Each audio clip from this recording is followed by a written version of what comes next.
Welcome to the Private Practice Startup Podcast, where we help mental health professionals grow their dream practices and live a life they love. We chat with successful private practitioners, business coaches, and marketing experts, bringing you tons of practice building tips. We invite you to take advantage of our private practice paperwork and our signature marketing e-course. And we have a gift for you. This is the exact methodology we use to create our six-figure private pay practices and have helped many other therapists do the same. Go to privatepracticestartup.com and on the homepage, click the button to download a free copy of your dream private practice playbook. Now on to today's episode. Hey there, welcome back to another episode of the Private Practice Startup Podcast. I am Katie Lemieux, and we are joined by my business partner, of course, Kate Campbell. And hey, everybody. Very fortunately, we have our healthcare law attorney, Stephen Ballinger. A lot of times you guys are wondering, like, who's the attorney behind the paperwork? Steve is our main attorney, and he is joining us here today. I made time in our schedule for us and for you to talk about, surprise, the No Surprises Act, and all of your questions. So we've been working with him behind the scenes to truly understand this so we can be a source of information for all of you and really help guide you along the way. So probably several times through this podcast, I'm just going to note that we are recording this on January 20th of 2022. And why I'm saying that is because this is new legislation, and we know when new legislation rolls out, we're kind of all in a panic on figuring how this applies to us, and things will change and evolve over time. So there'll be new information if you're listening to this in 2023. So please check back with us. Make sure you have the most up-to-date information. I'm also going to encourage you. We are in the state of Florida. So if you do have further questions about your state, and Steve's going to talk a little bit about who's going to be enforcing this policy, as you always reach out to a healthcare law attorney in your state specifically to understand the state rules and regulations over time. But hopefully we've actually kind of asked you guys a lot of questions, whether it be on Facebook or reading your comments. So hopefully we pulled a lot of your questions that you have, and we're going to be bringing it into this podcast and or video, depending on how you are watching it. But in our usual podcast structure, we hope you guys joined us last week as we got to interview Rachel Cook, talking about ending entrepreneurial poverty. Great podcast. Definitely check that out. So a little bit about Steve Ballinger. He's an attorney practicing healthcare law since 1987 in the South Florida area. He's also an adjunct professor in health law for the FAU Master's Program. And that's Florida Atlantic University, for those of you not familiar with South Florida, in the healthcare administration. He has really been the backbone and huge support for us and you all when it comes to law and understanding how to navigate lots of things and changes, and obviously this one. So let's dive in. Before we do that, let's just take a quick moment for our sponsor, and then we'll dive in. Feeling anxious heading into tax season? You are not alone. That's why therapists turn to Herd. Built and designed specifically for clinicians in private practice, Herd offers affordable bookkeeping services, personalized financial reporting, and tax assistance to ensure you're making the most of your business and your time. Herd saves therapists on average $5,397 on bookkeeping and taxes each year. That's amazing. And when you join Herd, you'll work directly with financial specialists to track your income and expenses, file taxes online, and grow your private practice. Sign up now at joinherd.com. That's joinherd.com. Hey, Steve, thank you so much for being here with us today. My pleasure. It is an awesome pleasure to have you back on the podcast. You actually were, I think, close to one of our first guests on the podcast. It's been, Kate and I have been recording now. I think this is our 6th year. So Back in, I think, like 2016, we had you. So we'll have to put that link. And I don't even remember what we talked about back then. Who knows? Honestly, I don't either. It was so long ago. Yes. And we're excited to have you here today to be talking about this topic. And we appreciate you so much just being a resource for us with all of our legal stuff and with our community of Startup Nation as well. And I know for the majority, most therapists were not even aware of this, and everybody's going about their holidays and on vacation mode, spending quality time with family, or, you know, maybe working throughout the holidays and just taking little breaks. But for the most part, everybody was completely sideswiped by the information of this new legislative move here with the No Surprise Act. So tell us a little bit about how this act came to be. Well, this is an act that was a bipartisan act on the federal level that actually was passed fairly quickly. And the way that it works is the act is first passed, and then the rules are promulgated. So pretty much everything has happened since October of last year, 2021. And the main reason we have this new act is because of complaints that consumers have had and patients have had, primarily relating to situations like emergency rooms and healthcare facilities, where you go in, you're thinking you're in network because the hospital's in network and your surgeon's in network, and then all of a sudden you get a big bill because your radiologist is not in network. And so that's kind of the primary thrust of the bill. There are state laws in place, including in Florida, that deal with that already. However, along with this came some of the things that are now applicable to therapy practices. Yes. And Kate, I think we go ahead, Kate. I was just going to say it's understandable in the medical field nobody wants to have a surprise bill, right? In any type of a context. And I'm sure many of you have been in that situation where you think it's one thing and then all of a sudden you get the bill and it's completely shocking because it's another. It's something that very commonly happens. And so for legislative changes to happen to protect consumers is a wonderful thing. Where it gets confusing is how does this apply to therapists, to mental health professionals, especially for private practitioners who are self-pay. And a good portion of our Startup Nation community doesn't take insurance and are self-pay. And although some may take insurance, some may have a hybrid model, and some may go through out-of-network benefits, for the most part, we have a good portion who are primarily self-pay. So that's where it gets very confusing. So talk to us a little bit about that, Steve. Yeah, the majority of the act is not that particularly applicable to most those therapists that you're referring to, the ones who don't take insurance, et cetera. There's two basic parts of this act that we're looking at. The first part is the limitations on payment. For example, if you are a therapist who does submit insurance and you are out of network and you submit out of network, the law restricts what you can get paid basically from the patient, the copay deductibles, to that is in the insurance plan, even though you're a non-participating provider. So that's a situation where it will apply on the limitations of patient payments side. And in those cases, that can actually be fairly easily dealt with through the use of waivers of those protections. But the other side that's really causing the stir in the industry and the confusion and everything else is the good faith estimate requirements, which doesn't apply if you're in network and billing a patient, but it applies if you have a self-pay patient, if you have a patient who's insured but chooses not to use their insurance, and if you have a patient who is either of those and just calls and says, how much do you charge? That person is entitled to a good faith estimate. Gotcha. That's important to know. And so many people actually ask that question when they call. They're always wanting to know how much does it cost. And, Kate and I just want to also acknowledge the frustration that many therapists are feeling too, because we have been transparent with our fees. It's in our consent. It's many times on our website, and it's not like it changes or alters.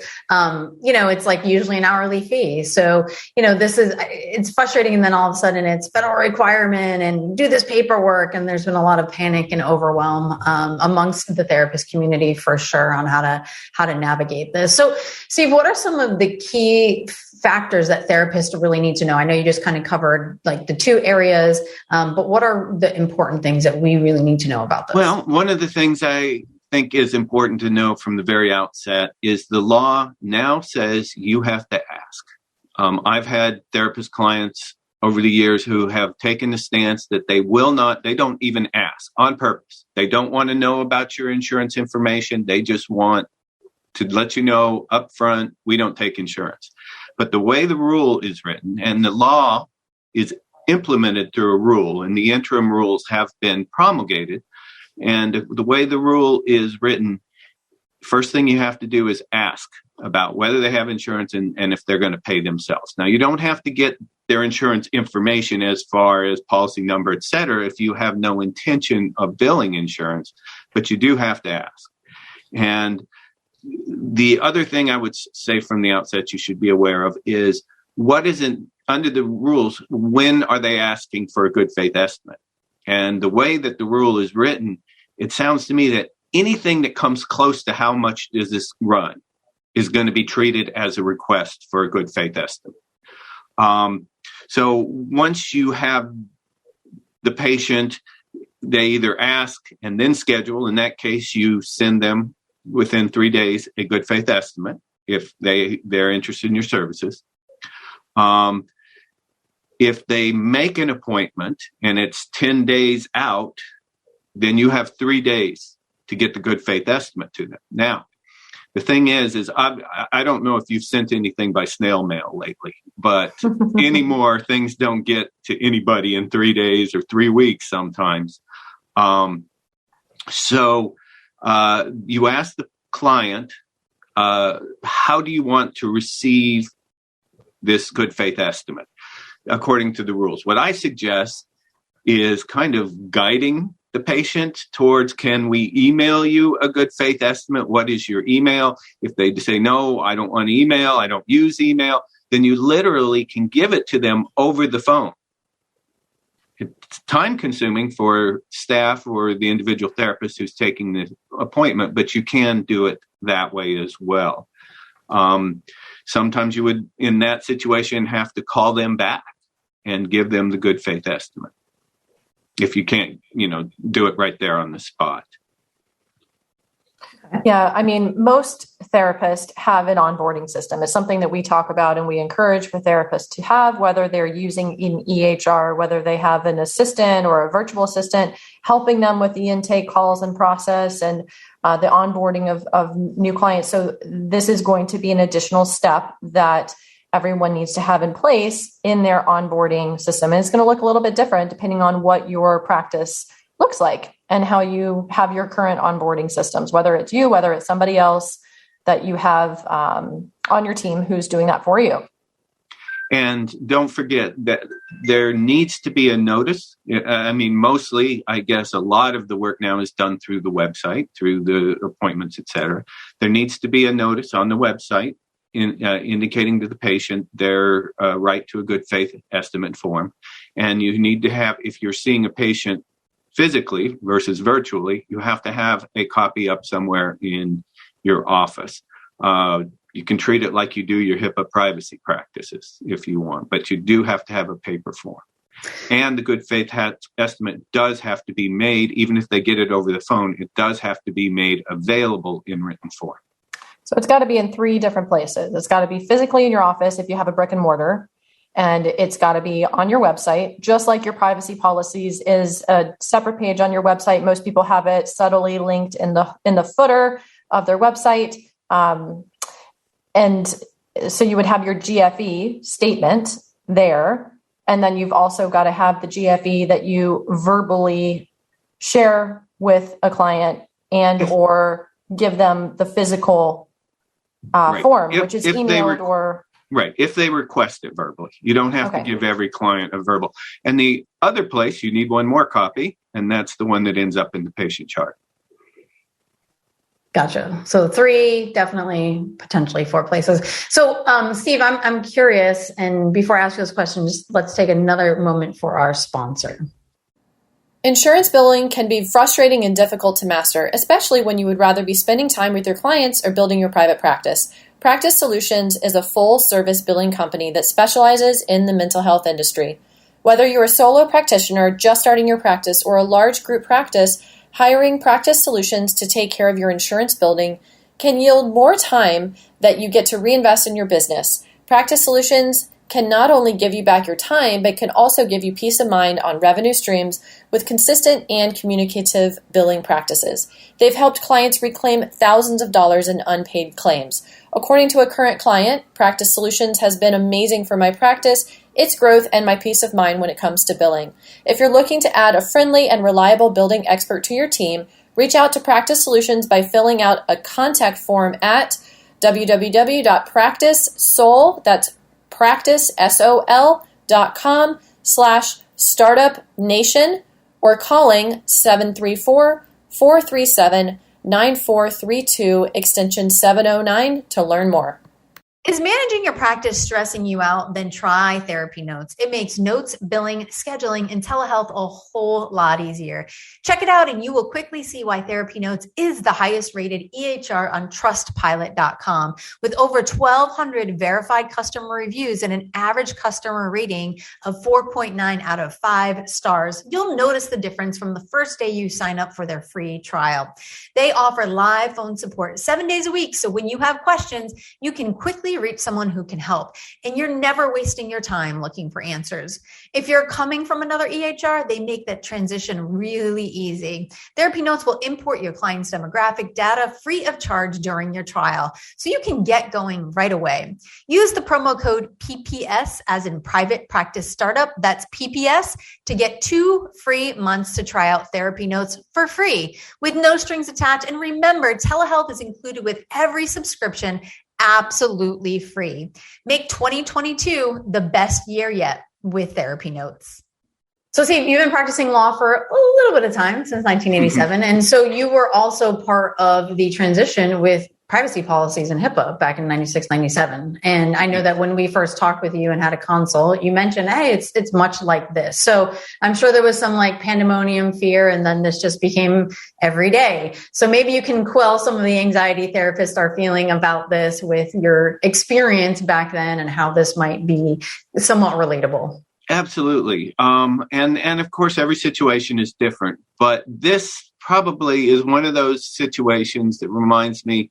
There may have been others I'm not thinking of, but this really reminds me of the time when HIPAA was first promulgated, and there was panic, lots of panic, lots of misinformation being spread around, and a lot of angst, a lot of sleepless nights for people. Over time, things become clear. I do know in the case of HIPAA, the Office of the Inspector General, the Office of Civil Rights, who enforces the HIPAA rules, took a regulatory stance of, we aren't going to go out and just discipline people who make mistakes. If there's a broad breach, then you have to deal with that. But if you forget a form here or you don't, we're just going to work with you. And that's how they implemented HIPAA for several years after it passed.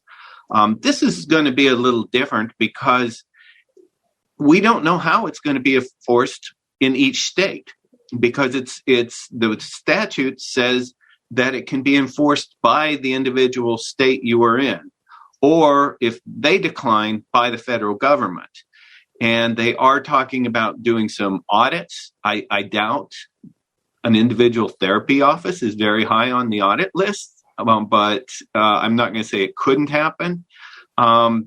But what will likely happen in the state of Florida is that the enforcement will come down to the Department of Health, your particular licensing board, and probably in most states, other states as well. So when it comes to enforcement in most states, it will probably be the licensing boards of the individual practitioners in this case. So in the case of Florida, it would be the Chapter 491 Mental Health Licensed Clinical Social Workers and Marriage and Family Therapy Board. And they all have a disciplinary section that says a therapist can be disciplined for failing to comply with a law or regulation applicable to them. I do not believe that the penalty, if a penalty is at all imposed, would be severe at all. I would guess early in the period, if they were to find this as the only violation, you would probably get a letter of guidance saying, fix it. And so the other, the bigger concern, I think, in the early stages is if we don't do it and patients don't get good faith estimates and they find out about it and all of a sudden they are contesting your bill through the legal process that is provided. It's almost like an arbitration process. Then that's going to take a lot of your time and could end up costing you money. And one of the things that you mentioned, Steve, before we hit record is you also said all of our, states are in this at the same time. It's kind of like the pandemic, right? Like no one knew exactly what was going to happen. We're all in mass pandemonium and chaos and trying to figure it out and navigate it. So it's not like states are even set up at this point to, create enforcement and what this looks like and understand the system. So they're trying to navigate what that would look like for them as well. But ultimately, your advice when we spoke in our consult is like, don't wait, like get this going, start doing it for all of your clients and past clients. So it's not new clients, it's current clients and new clients. So that's really important to know as well. Yeah, and it happens once a year. So the sooner the better, so that you can get it done, get it out, and then on January 1st of next year, your next set go out.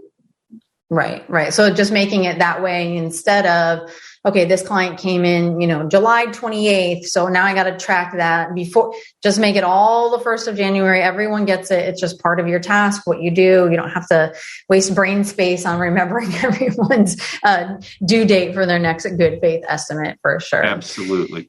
So talk a little bit about what are some of the things that need to be in the good faith estimate?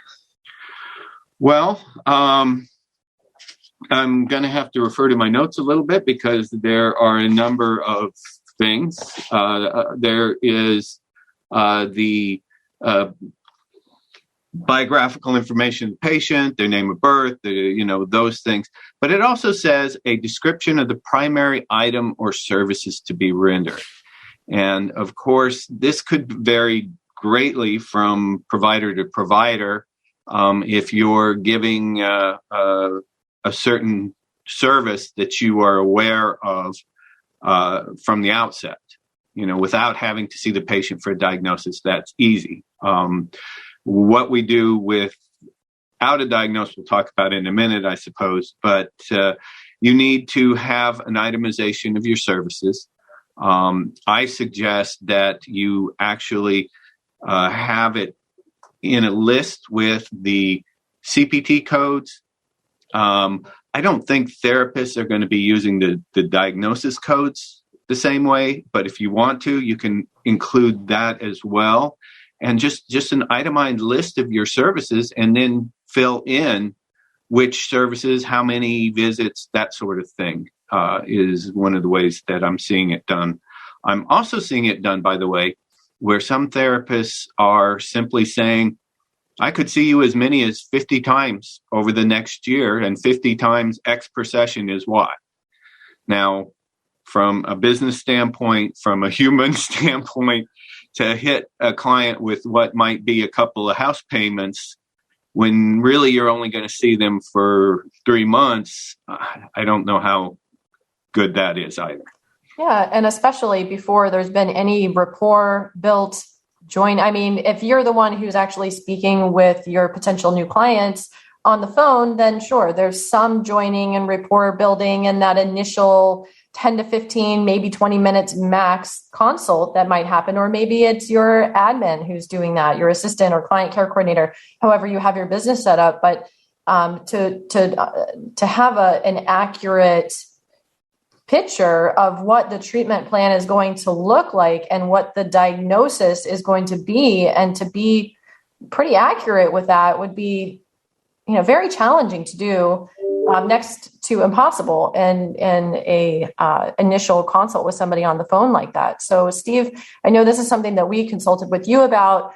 Let's talk about this a little bit about how to navigate that challenge. Yeah, that's very difficult because I think that it's fair to assume that when Congress enacted this statute and when the rules were promulgated, people didn't have therapy in the front of their minds. If you're going to get an MRI out of network, it's easy to say, well, this is the diagnosis. This is the reason you're getting the MRI. Here's how much it's going to cost. Therapy is, of course, different. It's different even than much of the primary care, where with a primary care physician, he might have a diabetic patient who he sees every month, year in and year out to monitor his status. So it is difficult for therapists. And one of the things that we're seeing, and I'm recommending in some instances, is to give them an initial good faith estimate for the evaluation and, treatment planning, however you word your take. There is, I believe, a CPT code for a intake. Yes. And I'm not going to, I know I'll get the number wrong if I throw it out, but it's one of the 907 numbers. And so it might take you 1, might take you 2, might take you up to 4. I don't know. I think that's a number you indicated might be possible.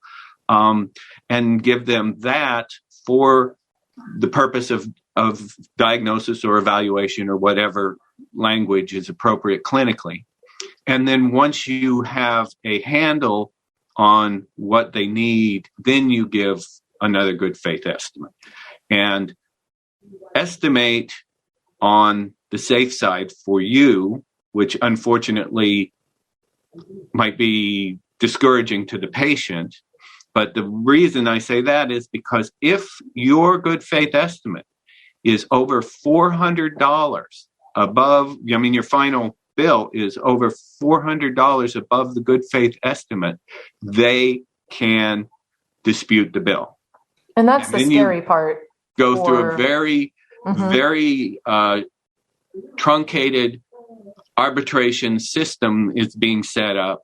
And basically the only thing that I can understand from the law that they will interpret is whether your estimate was in good faith or not. So it is possible to be $800 off, $1,000 off, and explain to the arbitrator why, and that why you believed at the time in good faith that this was it, and the bill will not be truncated. But who wants to go through that? Legal fees, time. And, of course, in our industry, there's times that our clients have crisis and they see us more. And, and so there's just a lot of, we're looking at the best way to kind of navigate all that, but also protect ourselves and really looking at how to, like you said, like even within a year context, we might see you these many times, or it might be this long or it might not based on your progress, your treatment, and what's going on. So it's just kind of like really important. It's just kind of like all encompassing and planning. Right. And you're right. I mean, one of the things that we did talk about is most therapists, even if they specialize, we don't know exactly how long we're going to see a client, right? I just think about myself as a couples therapist. Client says, we're having communication intimacy issues. Okay, great. They come in and then you discover, well, there's trauma in the background, right? And maybe this is going to be longer. And, so there's so many things that happen. I mean, unless, I kind of think about it, there's some practices that practice that's the way that they're a very specific like program. It's 12 weeks. This is who we see and only, and actually we don't go over 12 weeks or whatever it is. Then it's easier to give that good faith estimate of the course of treatment. Right. If you're a treatment center, you know how long you're likely to keep a client. And in this situation, it is different. And, you and I, the two of you and I have been working on forms to deal with the disclaimers, which the law does allow to say that, this is dependent on many factors. And in therapy, everybody knows one of the factors is the buy-in to the process of the client, him or herself. So there certainly can be those disclaimers. I do suggest, however, that if something does come up and you say, okay, this is a whole new animal, we need to reevaluate the treatment plan, then you need to promulgate a new good faith estimate. Right. And one of the things that we love working with you, Steve, is that, obviously you're the legal voice and we're the therapist voice, and we work well in collaborating. And because Kate and I really like to, as within all the paperwork that we've created and designed with you, is we like to add the actual use of the therapist, right? So there's been some questions that have come up that we've thought of, our community has thought of, like, what if this, what if that? So we want to talk a little bit about those types of things. So one of the questions that came up was like, well, what if someone else is paying for the services, not for a child, but for an adult? So who gets the good faith estimate? Who's allowed to see that, Well, and that is a good question. And it's something that I've actually dealt with that raises some other problems as well, because the person who's paying is also I've had situations where the person who's paying has paid with the credit card and turned around and disputed the bill. There's nothing the clinician can do then without a HIPAA release to respond to the insurance company. So I suggest in those situations that you try to get a HIPAA release up front. And then the law for the good faith estimate only talks about the individual and or the individual's legal representative. So another thing, in my opinion, that Congress and HHS didn't think about. And so I would suggest, at least for now, that the actual client, get a copy of the good faith estimate, unless, you can manage your own legal risk. Right. And one of the things that we always recommend in those cases where someone else is paying for services, you always get a release of information, because that person actually, if they're paying for services, they're going to know when you're coming and when you're not and how often you're coming. Absolutely. So we always recommend adding release of information, identifying, that they're going to under the financial records overall, because if their credit card's going to be charged, they're going to know when you're coming and not. So that's just another safety measure to protect yourself. Another question that has come up is, well, what happens if a therapist wants to increase their fees? How does that work? That's a great question. And the answer is that they need to send out new good faith estimates to everyone. So the easiest way to increase your fees, although not necessarily the best business decision, would be to do it at the beginning of the year. But when Congress passed this law and when the rules were promulgated, again, they're thinking in terms of allopathic, osteopathic, podiatric medicine. They're not thinking in terms of mental health. And so they assume that the main thing is that the insurance companies are going to be billed, so that you as a provider are not likely to change your rates except when a new contract rolls in at the beginning of the year. Mm-hmm. And so you can do it mid-year. You could do it whenever. Does it affect the good faith estimate? Yes. And if it does affect the good faith estimate, I would suggest issuing new ones. Another possibility could be a rolling implementation of a new rate. If you continue with the same rate with one patient and just start a new patient on a different rate. But if you have long-term clients, that's going to be difficult. Yeah. So again, go ahead, Katie. So again, it's just kind of understanding, your business model. And, yes, it's kind of frustrating. Now I have to do all this paperwork, but at the same time, I think it's good because you're having conversation. You should be giving advance notice anyway. What does that look like? And again, Kate and I firmly believe that making things part of the process in the system, creating the expectation, having conversations verbally and written signs, so they're aware of that. I know when I would increase my rate, it was an addendum, and we talked about that and when that was going to occur. And here is the new rate. So that I have documentation of all of that. So there is no confusion. There's no, backlash or anything like that. Kate, what were you going to say? Yeah, you're bringing up a good point about just incorporating this into your system, right? So it's going to be a part of your onboarding system. It's going to be a part of your annual updating all records systems. And what I was going to ask you, Steve, another question that comes to mind is about signing, right? I've read in some places, and when we consulted with you, there's different perspectives about the signing, about whether it needs to be signed by the client and the therapist, or just the client, or nobody needs to sign in. It's, you don't have that in our mind. If it's not documented, it didn't happen. And even if you're putting a GFE in someone's chart, but there's no signature, would that even stand up? There was yes, it would. It would if you handle it the same way you're supposed to handle the form that says they received your HIPAA privacy practices. If the patient refuses to sign that form, you're supposed to just put it in the chart with a notation that said the patient didn't sign, but that it was presented to the patient. And so that's why I do suggest making sure the patient has a copy to take home, and that it is somewhere notated that the patient got a copy to take home. Yeah, and even documentation of an email. And I like to take it a step further, not only document that on there, but like that they refused to sign. This is when you gave it to them. This is when it was discussed. I think that's all very important. I remember when back in the days when we ran group homes, right? And the kids would refuse their medication. We had to document that all the time. So that's a way to safeguard yourself. But I would assume if you're presenting it in a way and had that signature and asked them to sign, then there you go. They get a copy, you get a copy. Right. And I do suggest, I think email is one of, when you receive the inquiry, and what is an inquiry is very broad. Any discussion regarding fees is considered an inquiry under this new act. So when you receive it, you are supposed to ask the patient, what is their preferred method of receiving the document? I would see if you could push the patients towards email, if they have one. Once it's sent out, it's clear you have the email record of it having been in your outbox, and that is very helpful. Perfect.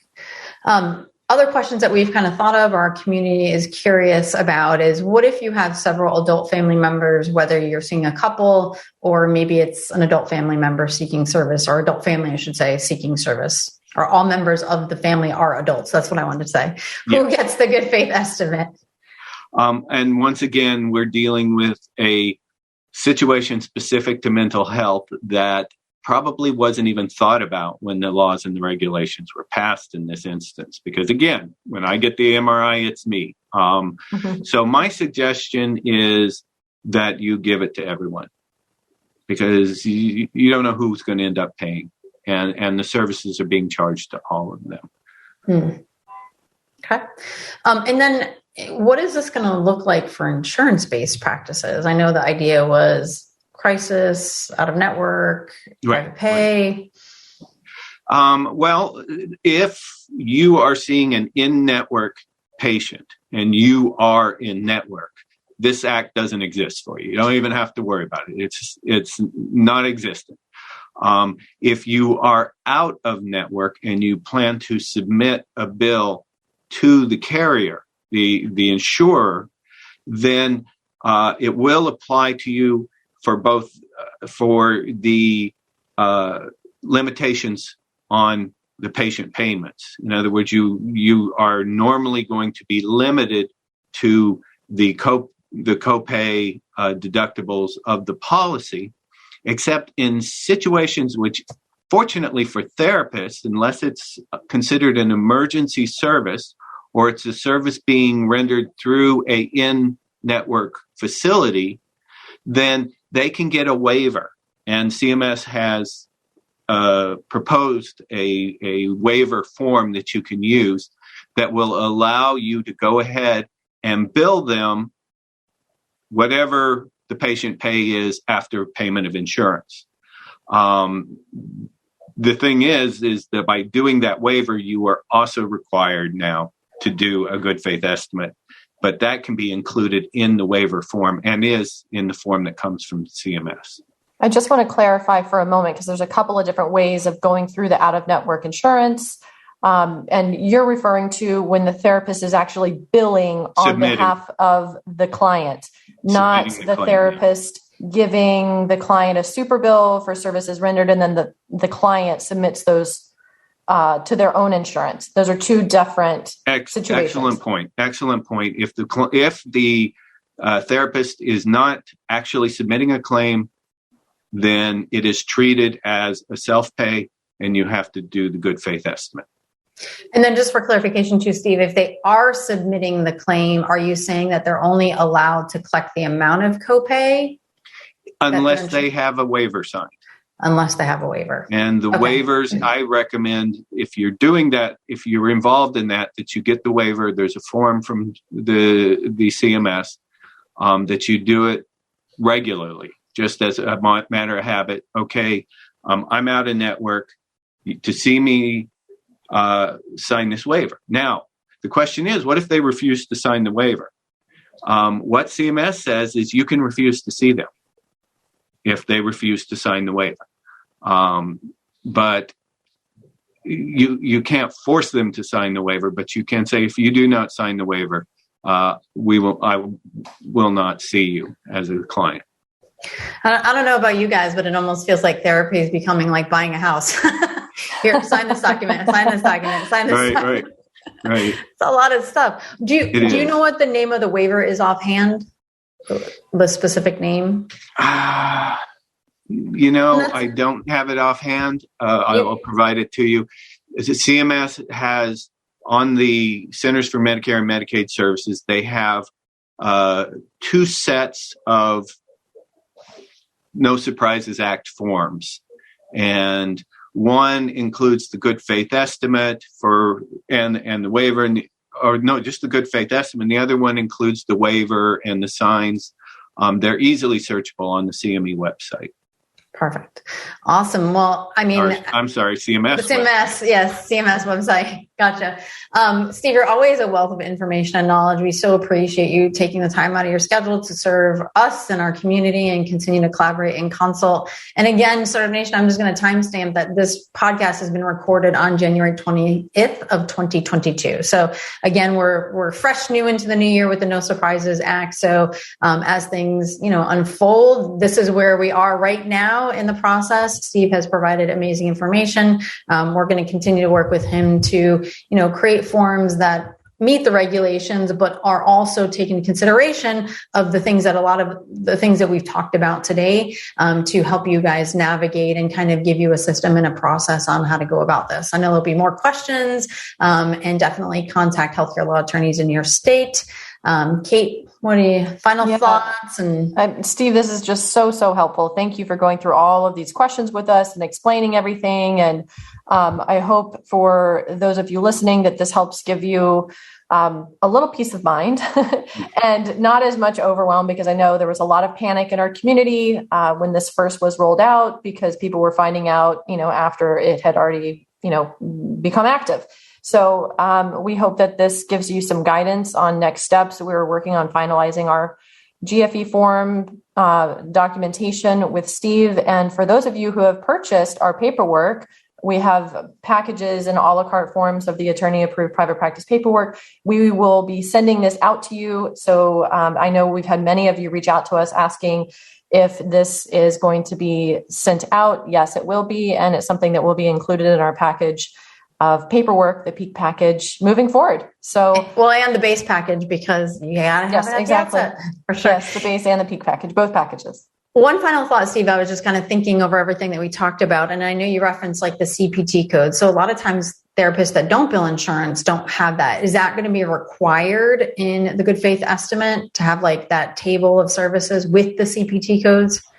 No, it is not for therapists. It's advisable, because that allows, I guess the thinking is that it allows the therapists to provide information that will be easily comparable. But again, most therapists who aren't billing insurance aren't using those codes. So it's not a great help. Perfect.